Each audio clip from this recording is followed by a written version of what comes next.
யோவான் 2:4. அதற்கு இயேசு, ஸ்திரீயே, எனக்கும் உனக்கும் என்ன? என் வேலை இன்னும் வரவில்லை. இது கானாவூரோட கல்யாணத்துல அவங்களுக்கு திராட்சரசம் குறைவுபடும் போது மரியாள் அவங்க கிட்ட கேட்பான், ஏசு கிட்ட கேட்பான், ஏசப்பா கிட்ட சொல்லுவாங்க, அவங்களுக்கு திராட்சரசம் குறைவுபட்டிருக்கு, அவங்களுக்கு திராட்சரசம் இல்லைன்னு சொல்லுவாங்க. அப்படி சொல்லும் போது ஏசு கிறிஸ்து மரியாளை பார்த்து சொன்ன வார்த்தை, என்னுடைய வேலை இன்னும் வரவில்லை அப்படின்னு சொன்னார். ஓகேவா? ஏன் அவர் இந்த வார்த்தையை சொன்னாரு? ஸோ பார்க்கலாம். ஃபர்ஸ்ட் என்ன அப்படின்னா, லூக்கா 1:32. அவர் பெரியவராய் இருப்பார், உன்னதமானவருடைய குமாரன் எண்ணப்படுவார். இது யார் சொன்னது அப்படின்னா, தேவதூதன் மரியாளுக்கு சொன்னது. ஏசு கிறிஸ்து பிறக்கிறதுக்கு முன்பா மெஸ்ஸியா பிறக்க போறாருன்ற தகவலை மரியாளுக்கு சொல்லும் போது அவர் சொன்னது, அவர் பெரியவர். ரெண்டாவது, உன்னதமான தேவனுடைய குமாரன், அவர் தான் உன்னதமானவருடைய குமாரன் அப்படின்றத முதல்ல சொல்லியிருந்தாங்க. தேவதூதன் மரியாளுக்கு சொல்லியிருந்தாங்க. அதனால மரியாளுக்கு அவர் யாருன்றது தெரியும்.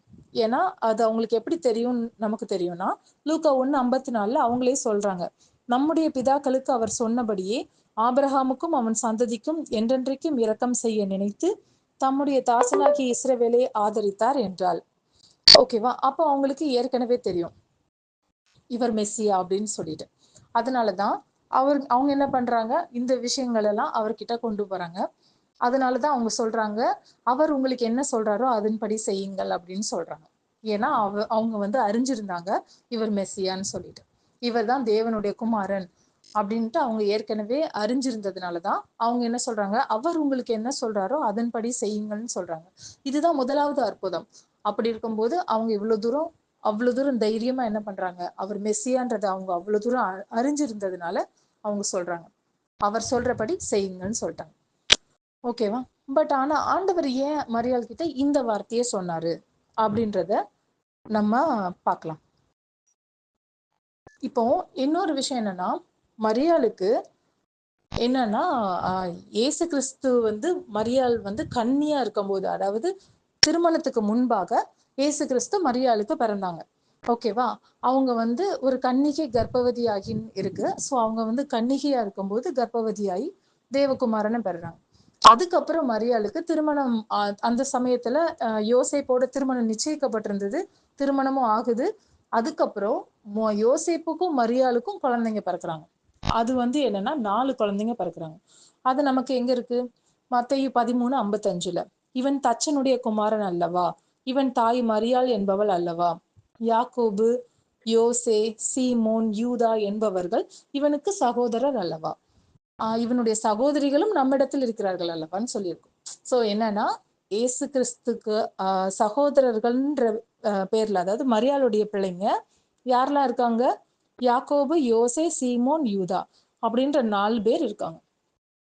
ஓகேவா? இப்போ இந்த வார்த்தைக்கு வரலாம்.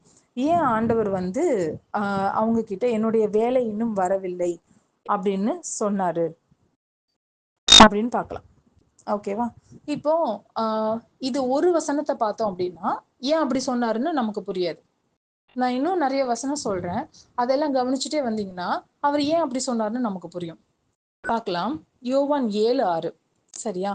இப்போ யாரை பார்த்து அவர் சொல்றாருன்னா, அவருடைய சகோதரர்கள் அந்த சகோதரர்கள் 4 பேர் சொன்னாலே, அந்த 4 பேர் அவர்கிட்ட சொல்றாங்க, நீர் பிரபலமாக விரும்புகிற எவனும் அந்தரங்கத்துல ஒரு விஷயத்தையும் பண்ண மாட்டான், நீர் இவைகளெல்லாம் செய்தா உலகத்துக்கு உண்மை வெளிப்படுத்தும் அப்படின்னு சொல்றாங்க.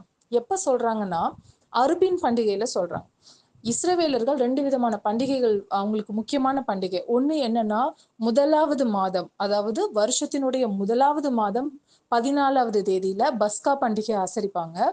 அதே போல 7வது மாதமும் 14, 15 அந்த சமயத்துலதான் வரும்னு நினைக்கிறேன். அதுவும் என்ன பண்ணுவாங்கன்னா, அறுப்பின் பண்டிகையை ஆசரிப்பாங்க. சோ இது என்னன்னா அறுப்பின் பண்டிகை. சோ இந்த அறுப்பின் பண்டிகைக்கு எருசலேமுக்கு போகும்போது எல்லாரையும் போக சொல்லுவாங்க. அவங்களோட சகோதரர்கள் இயேசுவை சொல்லுவாங்க, அறுப்பின் பண்டிகைக்கு எருசலேமுக்கு எல்லாரும் வருவாங்க, நீர் அங்க போய் இதெல்லாம் செய்யும், உம்முடைய காரியங்களை வெளிப்படுத்தும் மக்களுக்கு, நீர் பிரபலமாகும் அப்படின்னு சொல்லி அவர்கிட்ட சொல்றாங்க. அப்போ ஆண்டவர் என்ன சொல்றாரு அப்படின்னா, யோவான் 7:6, இயேசு அவர்களை நோக்கி, என் வேலை இன்னும் வரவில்லை, உங்கள் வேலையோ எப்போதும் ஆயத்தமா இருக்கிறது. உலகம் உங்களை பகைக்க மாட்டாது. அதன் கிரியைகள் பொல்லாதவைகளாய் இருக்கிறது என்று நான் சாட்சி கொடுக்கிறபடியினாலே அது என்னை பகைக்கிறது. நீங்கள் இந்த பண்டிகைக்கு போங்கள். என் வேளை இன்னும் வராதபடியால் நான் இந்த பண்டிகைக்கு இப்போது போகிறதில்லை என்றார். அதுக்கப்புறம் அவர் என்ன பண்றாரு, கலிலேயாவிலே தங்குறாரு. அவருடைய சகோதரர் போனதுக்கு அப்புறம் அவர் வெளியரங்கமாய் போகாம அந்தரங்கமா என்ன பண்றாரு, பண்டிகைக்கு போனார். ஓகேவா? இப்ப பாத்தீங்கன்னா இந்த ரெண்டு விஷயத்திலையும் ரெண்டும் ஒண்ணுதான். ரெண்டுமே ஒரே சீன் தான். முதல்ல என்ன பண்றாங்கன்னா, இயேசுவினுடைய தாய் மரியாள் வந்து என்ன சொல்றாங்க, அவர்களுக்கு திராட்சை ரசம் இல்லைன்னு சொல்றாங்க. ஓகேவா? அப்ப அவர் சொல்றாரு, என் வேலை இன்னும் வரவில்லைன்னு சொல்றாரு. ரெண்டாவது, இவங்க என்ன சொல்றாங்கன்னா, பிரபலமாக விரும்புறீர்னா நீர் போய் என்ன பண்ணு, எல்லாருக்கும் உண்மை வெளிப்படுத்தும்னு சொல்றாங்க. அப்போ அவர் என்ன சொல்றாரு, என்னுடைய வேலை வரவில்லைன்னு சொல்றாரு. மரியாள் என்ன சொன்னாங்க, நீ அவங்களுக்கு திராட்சை ரசம் இல்லை அப்படின்னா என்ன அர்த்தம், நீங்க போய் திராட்சை ரசத்தை குடுங்கன்னு அர்த்தம். அற்புதங்களை செய்யுங்க, உண்மை வெளிப்படுத்துங்கன்னு சொல்றாங்க. அப்ப அவர் என்ன சொல்றாரு, என்னுடைய வேலை வரவில்லை, எனக்கும் உனக்கும் என்ன அப்படின்னு கேட்காரு. ஏன் அப்படி கேட்கிறாரு அப்படின்னா, அவர் வந்து அவர் வந்து மரியாளுக்கு கீழ்ப்படிந்திருந்தார். அவர் சிறு வயதுல, அவர் 12 வயதுல காணாம போகும்போது அந்த சீனை பாத்தீங்கன்னா அதுல தெரியும். அவர் பிதாவுக்கு அடுத்த வேலைகள்ல இருக்கும்போது ஒருபோதும் அவர் எந்த ஒரு மனித சத்தத்துக்கும், எந்த ஒரு மிருக சத்தத்துக்கும், எந்த ஒரு பிசாசினுடைய குரலுக்கும் அவர் செவி கொடுத்ததே கிடையாது. பூமியில அவர் நிறைவேற்றக்கூடிய காரியங்களை அவர் சரியான முறைப்படி நிறைவேற்றுவார். வரி செலுத்த வேண்டியதுல வரி செலுத்துவார். தேவாலயத்துக்கு போக வேண்டிய நேரத்துல தேவாலயத்துக்கு போவார்.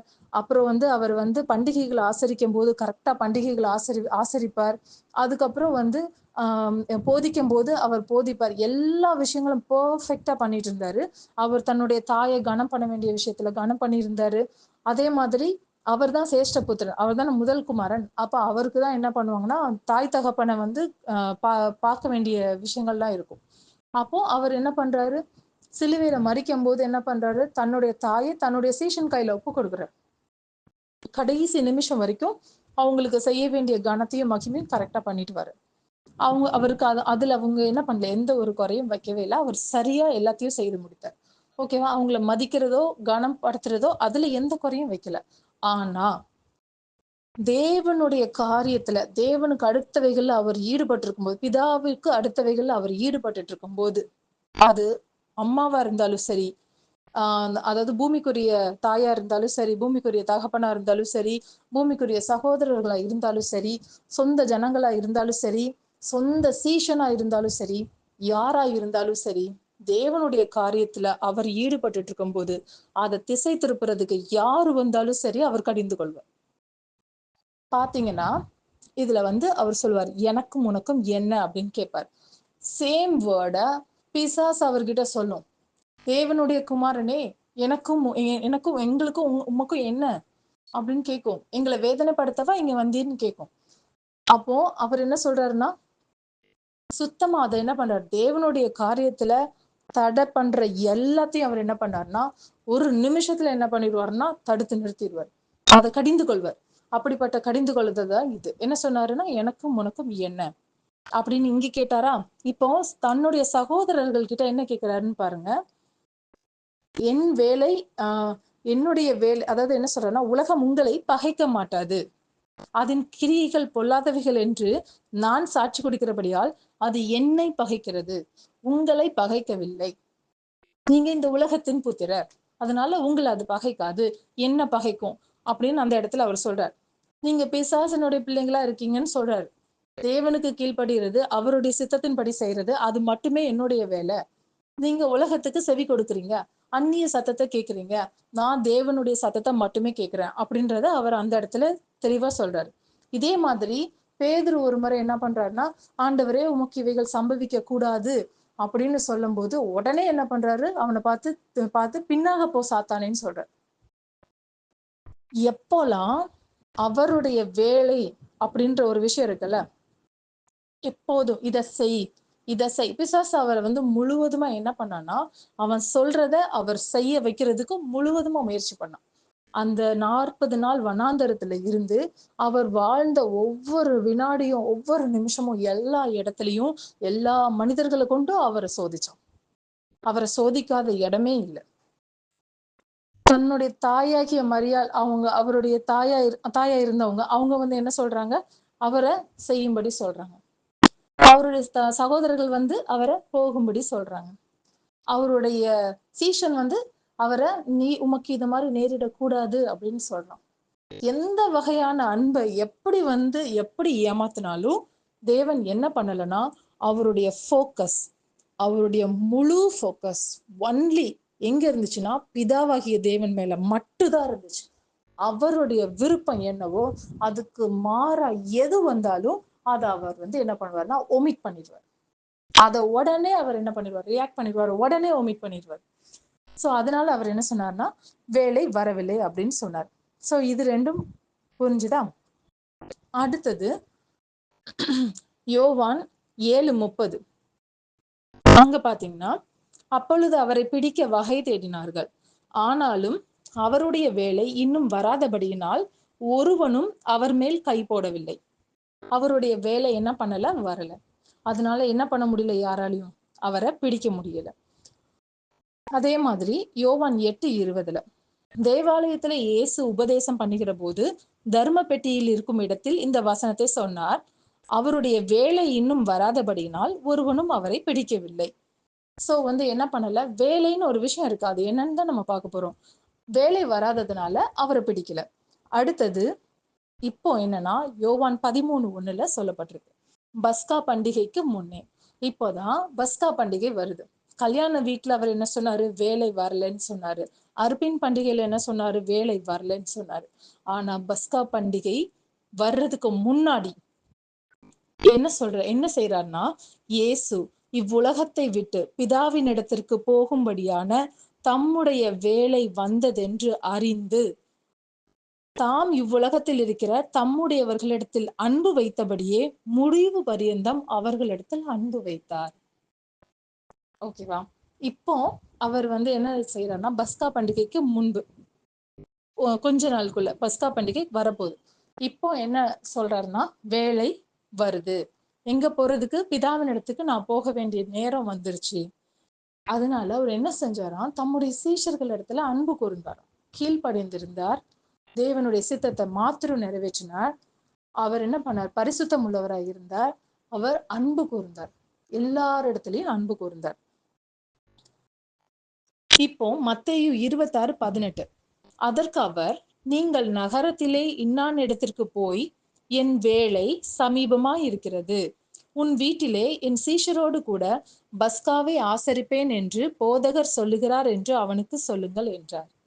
இப்ப என்ன சொல்றாருன்னா, என் வேலை சமீபமா இருக்கு, அதனால பஸ்காவை ஆயத்தப்படுத்துறதுக்கு என்ன பண்ண சொல்றாரு, வீட்டுல இடத்த காட்ட சொல்லி சீஷரை 2 பேர் என்ன பண்றாரு, அனுப்புறாரு. அந்த சீஷர்கள் போய் மேல் வீட்டறையில அவருக்காக பஸ்காவை ஆயத்தம் பண்ணாங்க. அப்புறம் லூக்கா 22:14 வேலை வந்தபோது அவரும் அவருடனே கூட 12 அப்போஸ்தலர்களும் பந்தி இருந்தார்கள். ஓகேவா? இப்ப என்ன வருது, வேலை வந்துருச்சு. வேலை வரவில்லைன்னு சொன்னாரா, இப்ப வேலை வந்திருக்கு. சரியா? அப்போ அவர் என்ன பண்றாரு, அவருடைய சீஷர்களோடு கூட பஸ்காவை ஆசரிக்கிறாரு. அவர் சொல்றாரு, உங்களோடு கூட இந்த பஸ்காவை புசிக்க மிகவும் ஆசையா இருந்தேன் அப்படின்னு சொல்றாரு. அது அவர் ரொம்ப நாளா எதிர்பார்த்துக்கிட்டே இருந்தேன், இந்த நேரத்துக்காக நான் ரொம்ப நாளா எதிர்பார்த்துட்டு இருந்தேன் அப்படின்னு அவர் சொல்றாரு. ஓகேவா? இப்போ அடுத்தது யோவான் 12:23 அப்பொழுது இயேசு அவர்களை நோக்கி, மனுஷகுமாரன் மகிமைப்படும்படியான வேலை வந்தது, இப்பொழுது என் ஆத்துமா கலங்குகிறது, நான் என்ன சொல்லுவேன், பிதாவே இந்த வேலையினின்று என்னை ரட்சியும் என்று சொல்வேனா, ஆகிலும் இதற்காகவே இந்த வேலைக்குள் வந்தேன். ஓகேவா? ஒரு கான்கிரீட்டான ஒரு தீர்மானமா அவர் வந்து என்ன சொல்றாருன்னா, இந்த வேலைக்காக, இதுக்காகத்தான் நான் என்ன பண்ணேன், இந்த பூமிக்கு வந்தேன் அப்படின்னு சொல்றாரு. இப்போ அது என்னன்றத அவர் ரிவீல் பண்றாரு. யோவான் 17:2 பிதாவே வேலை வந்தது, நீர் உம்முடைய குமாரனுக்கு தந்தருளின யாவருக்கும் அவர் நித்திய ஜீவனை கொடுக்கும் பொருட்டு மாம்சமான யாவர் மேலும் நீர் அவருக்கு அதிகாரம் கொடுத்தபடியே உம்முடைய குமாரன் உம்மை மகிமைப்படுத்தும்படிக்கு நீர் உம்முடைய குமாரனை மகிமைப்படுத்தும் அப்படின்னு சொல்றாரு. இப்ப என்ன சொல்றாருன்னா, நித்திய ஜீவனை எல்லாருக்கும் கொடுக்கறதுக்காக தான் அவர் பூமிக்கே வந்தார். சோ அந்த நித்திய ஜீவனை நம்ம எல்லாருக்கும் தரும்படியா அவர் தன்னுடைய ஜீவனை கொடுக்கறதுக்காக பூமிக்கு வந்தார். அவர் தன்னுடைய ஜீவனை கொடுக்கிற அந்த வேலையை தான் அவர் வேலை இன்னும் வரல, இன்னும் வரல, ஒவ்வொரு நிமிஷமும் அவர் அதையே யோசிச்சுட்டு இருந்திருக்காரு, அதையே சிந்திச்சிருக்காரு. அவருடைய ஃபோக்கஸ் முழுவதும் அதுலயே இருந்திருக்கு. இன்னும் வேலை வரல, இன்னும் வேலை வரல, இந்த நேரத்துக்காக ஆசையா இருந்தேன், இந்த பஸ்காவை புசிக்கிறதுக்காக ஆசையா இருந்தேன், நீர் எனக்கு தந்த உம்முடைய பிள்ளைங்களுக்கு நான் நித்திய ஜீவனை கொடுக்கணும், அதுக்காக என்னுடைய ஜீவனை கொடுக்கணும், அதுக்காக தான் இந்த பூமிக்கு நான் வந்தேன். வேற எந்த ஒரு காரியமும் அவருடைய கண்களுக்கு முன்பா இல்லவே இல்லை. தேவனுடைய சித்தத்தை மட்டுமே நிறைவேற்ற அவர் பூமிக்கு வந்தார். அது மட்டும்தான் அவருடைய மையமா இருந்தது. தேவனுடைய சித்தத்தை மட்டுமே மையமா கொண்டு முழுவதுமா செயல்பட்டு இந்த பூமியில அவருடைய சித்தத்தை முழுவதும் நிறைவேற்றி முடித்த ஒரே ஒரு மனிதன் அவர் மட்டுமே. நம்ம பரலோக மந்திரத்துல சொல்றோம்ல, பரலோகத்திலே உம்முடைய சித்தம் செய்யப்படுவது போல பூமியிலேயும் செய்யப்படுவதாக. அதை அவர் தான் செஞ்சார். இப்போ மார்க் 14:41, அவர் 3ஆம் தரம் வந்து இனி நித்திரை பண்ணியில பாருங்கள், போதும், வேலை வந்தது, இதோ மனுஷகுமாரன் பாவிகளுடைய கைகளில் ஒப்பு கொடுக்கப்படுகிறார் அப்படின்னு சொல்லி முடிக்கிறார். சோ என்னன்னா, இந்த வேலை அப்படின்றது அவருடைய மரணத்துக்குள்ள அவர் உள்ள போகக்கூடிய அந்த தருணத்துக்காக அவர் காத்திருந்ததுதான். ஒவ்வொரு வினாடியும் அவர் வேலை வேலைன்னு சொல்லிட்டே இருந்தார். இப்போ இன்னும் ஒரு விஷயம் இருக்கு. என்னன்னா, ஆதியாகமம் 3:8, அதுல பகலில் குளிர்ச்சியான வேளையில் தோட்டத்தில் உலாவுகிற தேவனாகிய கர்த்தருடைய சத்தத்தை அவர்கள் கேட்டார்கள். அப்பொழுது ஆதாமும் அவன் மனைவியும் தேவனாகிய கர்த்தருடைய சந்நிதிக்கு விலகி தோட்டத்தின் விருட்சங்களுக்குள்ளே ஒளித்து கொண்டார்கள். ஓகேவா? இப்ப என்னன்னா, பகலின் குளிர்ச்சியான வேலை, இங்கேயும் ஒரு வேலை வருது.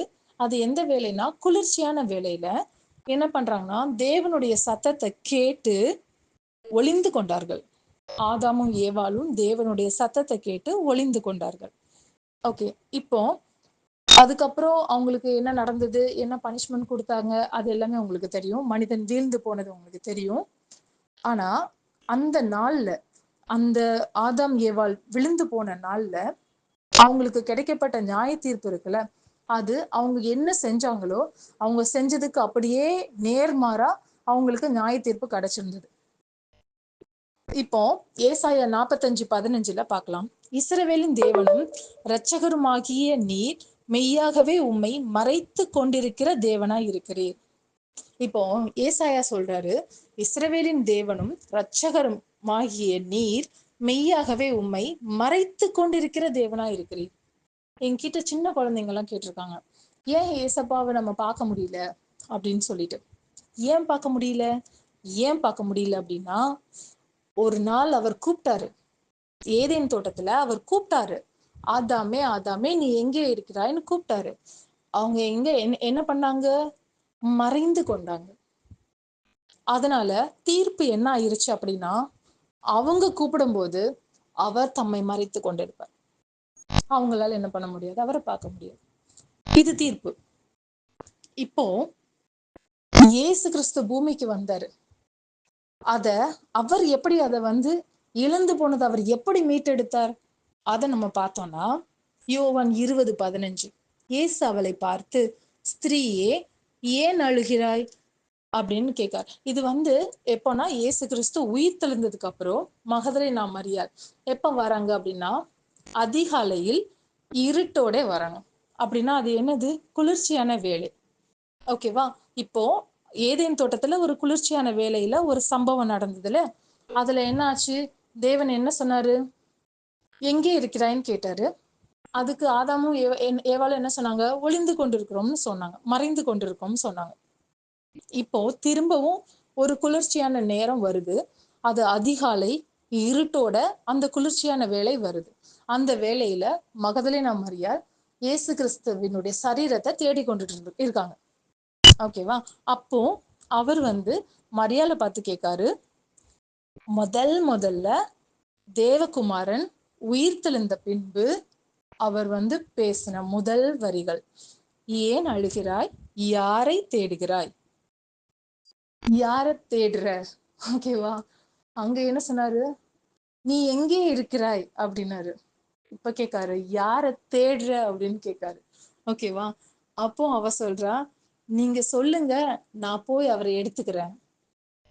அவரை எங்க வச்சேன்னு உங்களுக்கு தெரிஞ்சா சொல்லுங்க, நான் போய் அவரை எடுத்துக்கிறேன். முதல்ல வந்து அவங்க என்ன செஞ்சாங்க, ஆண்டவர் கூப்பிடும்போது ஒளிஞ்சு கொண்டாங்க. இங்க இவ என்ன செய்றா, தேடி வந்து அவரை எடுத்துக்கிறேன், அவரை சொன்னா போதும், நான் அவரை எடுத்துக்கிறேன் அப்படின்னு சொல்றா. ஓகேவா? எந்த அளவுக்கு தேவன் வந்து அதை அப்படியே மாத்தி இருக்காருன்னு பாருங்க. இப்போ தேவன் என்ன பண்றாரு, அவளை பார்த்து சொல்றாரு, மரியாளே. உடனே அவ சொல்றார், ரபூனி. தேவன் தம்மை அவளுக்கு வெளிப்படுத்தினார். மறைத்து கொண்டிருக்கிற தேவன், ஆனா அவர் தன்னை வெளிப்படுத்தினார் மரியாளுக்கு. ஏன்னா இங்க எல்லாமே ரிவர்ஸ் ஆச்சு. அங்க என்ன நடந்துச்சுன்னா, எங்க இருக்கிறான்னு கேட்டாரு, இங்க யாரை தேடுகிறாய்ன்னு கேட்டாரு. அங்க வந்து ஒளிந்து கொண்டிருக்கிறோம்னு சொன்னாங்க, இங்க அவரை தேடி கொண்டிருக்கிறோம்னு சொன்னாங்க. ஓகேவா? அப்போ ஆண்டவர் என்ன பண்றாரு, மறைத்து கொண்டிருக்கிற தேவன் தம்மை வெளிப்படுத்துகிறார். அவரை தேடுகிறவர்களுக்கு அவர் வெளிப்படுத்துகிறார். தம்மை தேடுகிற யாவரையும் அவர் ரட்சிக்கிறார். அவங்களுக்கு நித்திய ஜீவனை கொடுப்பதற்காக அவர் என்ன பண்றாரு, ஒவ்வொரு நிமிஷமும் பூமியில அதற்காக காத்து கொண்டிருந்தார்.